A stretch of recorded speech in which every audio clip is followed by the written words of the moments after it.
Hello again, I'm Ruth Bonetti, based in Brisbane, also teaching at Noosa, lovely Noosa, and I'm together with Kathy Williams-de Vries, and we're discussing some interesting aspects of playing and teaching clarinet. I've actually been, as a player, looking at my own breathing. We think we know it, and we've talked about ribs and intercostal muscles and diaphragms and so on, lungs, for decades, and we think, oh, surely I've got it. But lately I thought I'd refresh my concepts, and I went to a teacher of Feldenkrais, and we looked at posture, how it relates to breathing, which of course I've always linked the two, but it was interesting just the illuminating ideas that I've had recently. Just today I've come from the lovely Susie King, and these are fresh in my mind. Now, the first lesson, she talked about the sitting bones. And because I have recently discussed with you the banana back posture, this is very interesting to me. So what she said was, sitting on your sitting bones, put one hand under one sitting bone, you found it, the pelvis, and sink into that. Sit like that for a little while, and then take it out.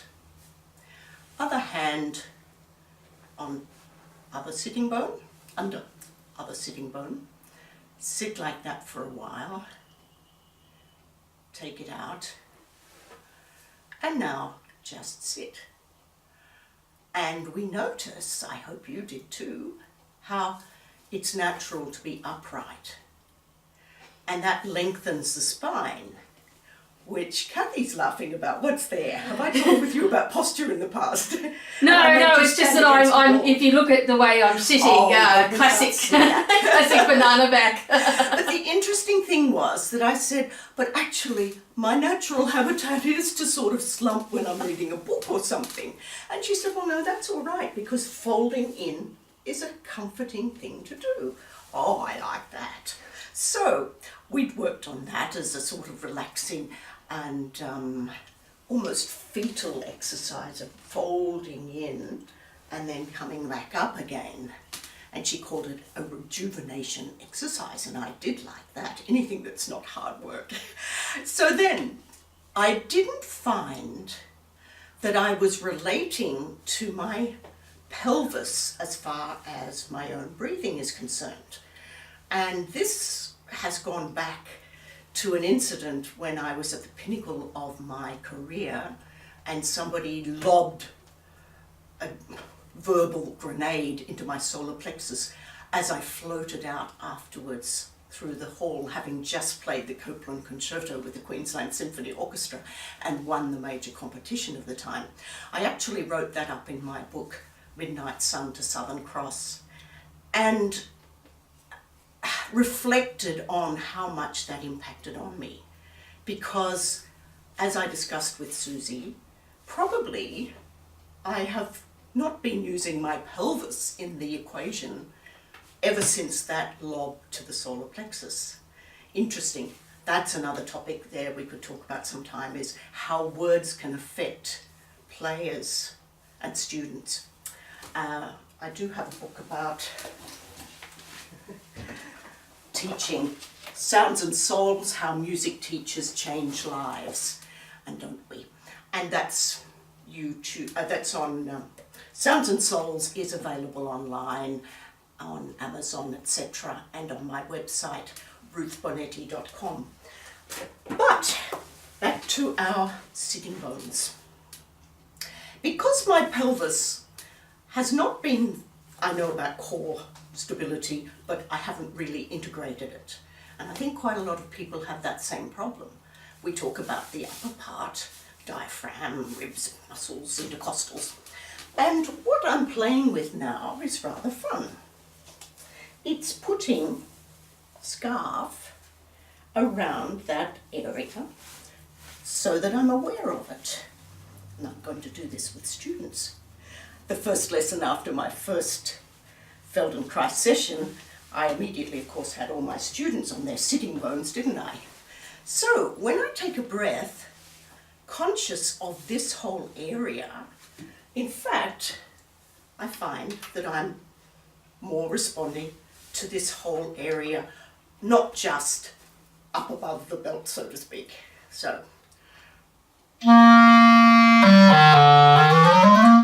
I find that my breath seems to be more focused to the whole part of my breathing apparatus of my body.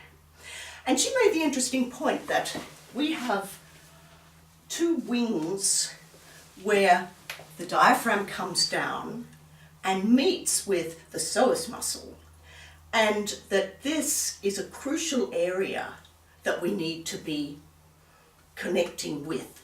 And if we can relate to that and keep that engaged, then the whole of the nervous system relaxes, and also we straighten up without trying. So I'm actually playing with that. Once we did the scarf higher, for me it worked better having it around this area here.